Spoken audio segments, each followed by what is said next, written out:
온 회중이 소리를 높여 부르짖으며 백성이 밤새도록 통곡하였더라.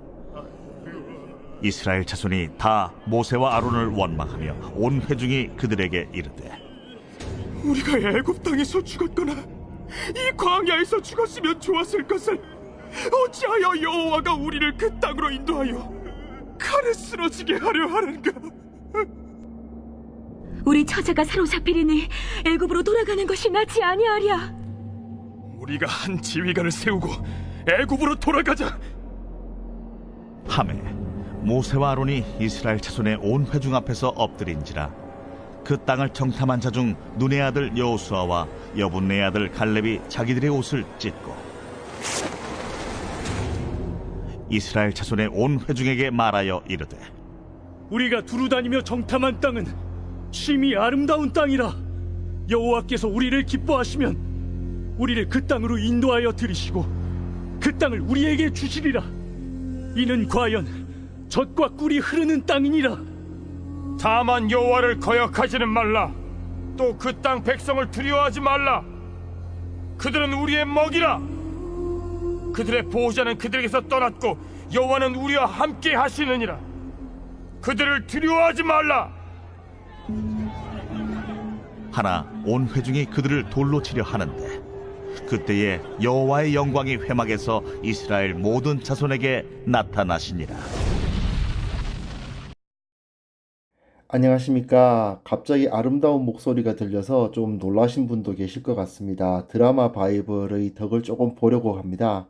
6월 15일 토요일 말씀 묵상 시작하겠습니다. 민수기 14장 1절부터 10절까지 말씀을 너무나도 아름다운 목소리들이 이제 읽어주셨는데요. 이것을 통해서 하나님께서 우리를 택하시는 그 의도에 대해서 한번 생각해보는 시간 가졌으면 좋겠습니다.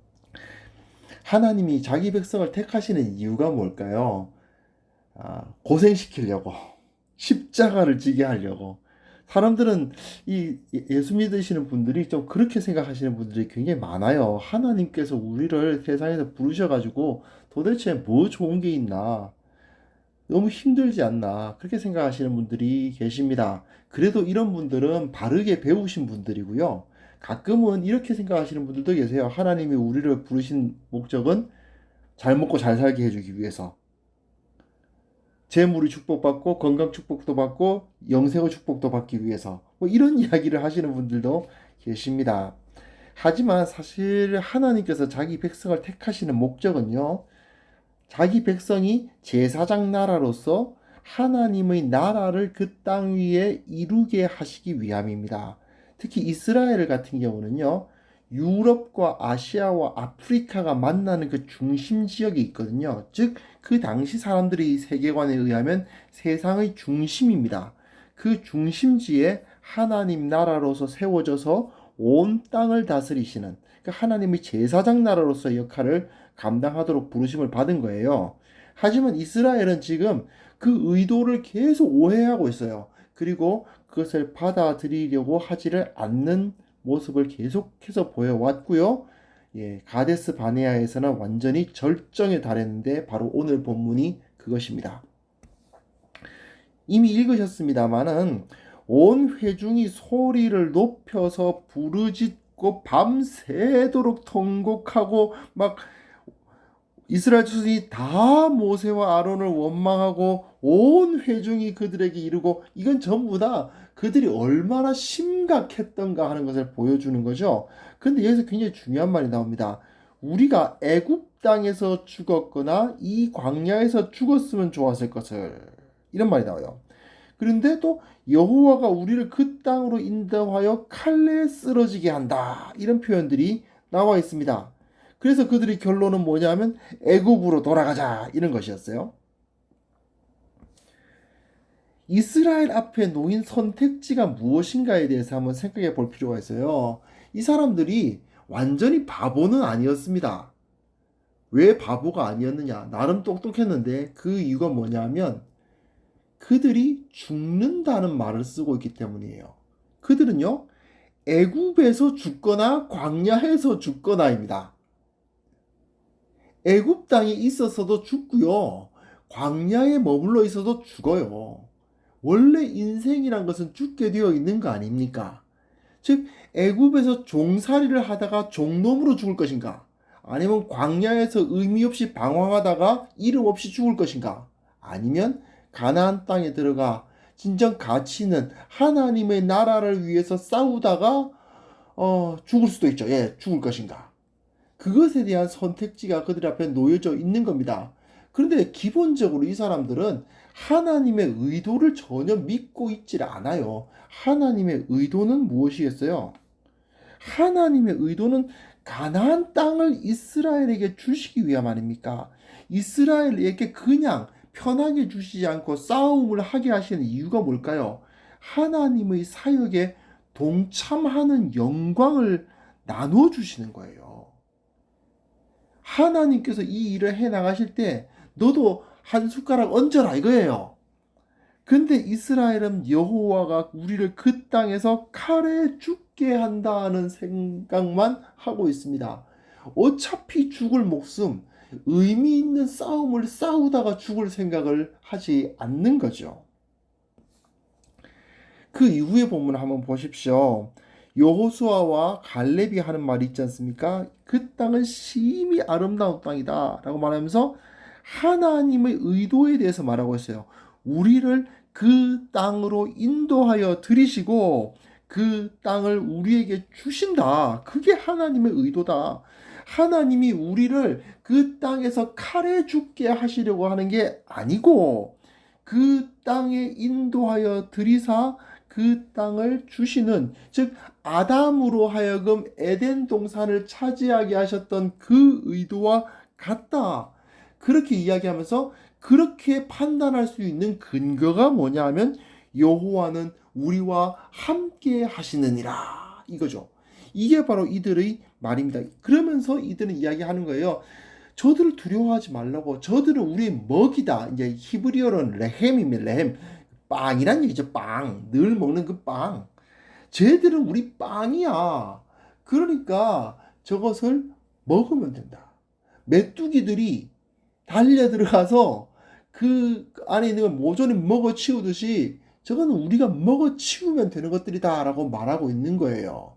하지만 사람들은 그것에 대해서 믿지 않았죠. 하지만 사실상 여호수아와 갈렙은 충분히 이런 말을 할 수 있었습니다. 왜요? 지금까지 여호와는 우리와 함께 하신다라는 그 근거를 얼마든지 찾아볼 수 있기 때문입니다. 지금껏 이 사람들은요, 만나를 먹어왔습니다. 그렇죠? 광야에선 생각조차 할 수 없는 그 물을 공급받아 와지 않았습니까? 고기 먹고 싶다고 투정 부르니까 어떤 일이 벌어졌습니까? 1m 높이로 메추라기가 24kg가 쌓입니다. 예, 엄청난 일이 벌어집니다.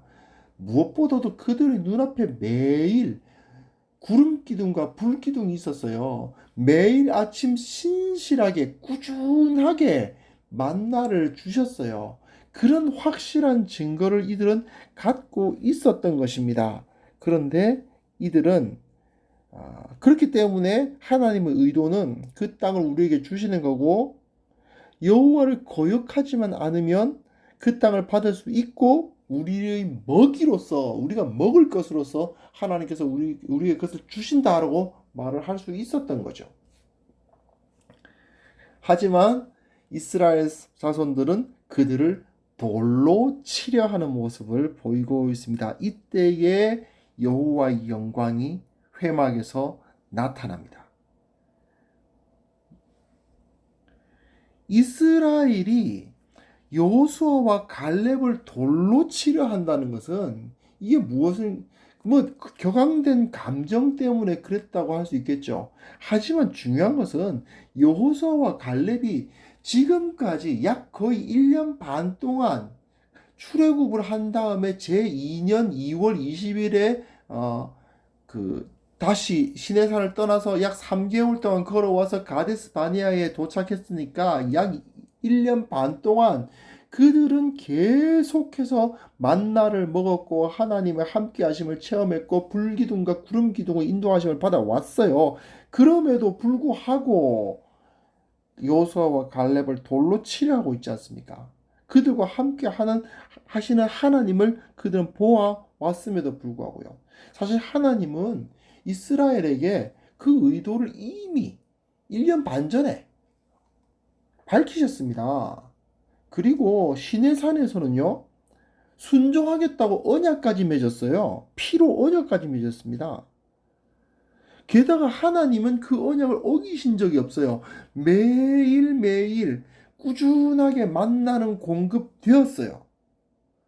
불기둥과 구름기둥은 그들을 떠나지 않았어요. 그들이 마실 물이 없다고 투덜거리긴 했지만 실제로 그들이 물을 마시지 못해서 목말라 죽은 사람 없어요. 그럼에도 불구하고 저들은 하나님이 거짓말쟁이라는 거 아닙니까? 하나님이 저 가나안 땅 주겠다고 하셨는데 그게 거짓말이고 우리로 하여금 저기서 죽게 하게 한다고 말하고 있는 것입니다. 이게 바로 심각한 문제죠. 이들은 결국은 하나님의 나라를 유산으로 받을 자격이 없었던 것입니다. 우리가 어떤 부르심을 받고 있습니까?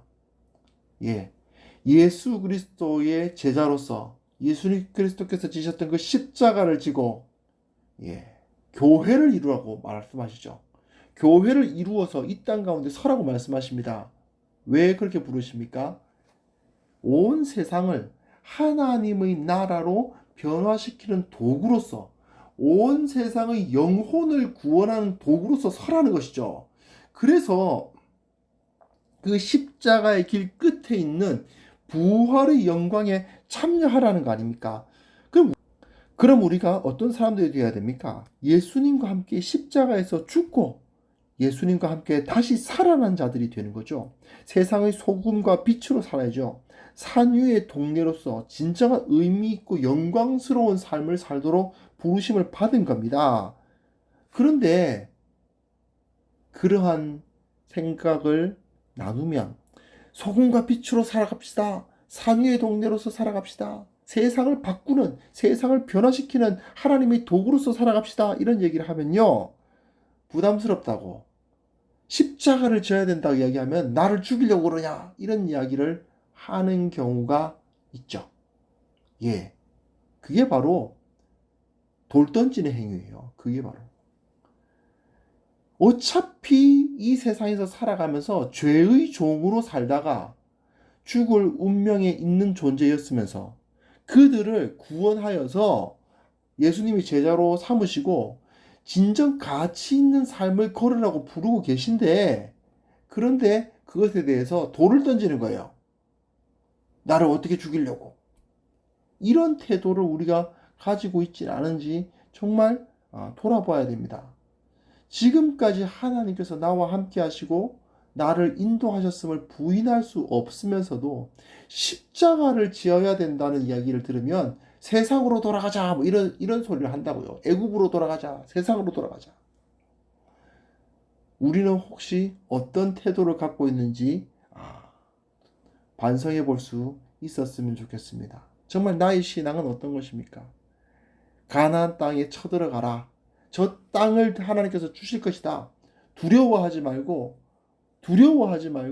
예수 그리스도께서 가셨던 그 길을 따르라는 부르심 앞에 우리는 어떤 태도를 가지고 있는지 다시 한번 반성해 보는 시간 가졌으면 합니다. 하나님 아버지, 주님께서 우리를 붙들어 주시고 참으로 이 부르심, 십자가를 지고 나를 따르라고 하셨던 그 예수님의 부르심에 응답하는 자들 되게 하여 주시옵소서. 세상에 거짓된 복음들, 거짓된 가르침들이 난무하고 있는 이때에 우리는 예수 그리스도의 뒤를 따르는 자들이라는 정체성을 잃지 않도록 도와주옵소서. 예수님의 이름으로 기도합니다.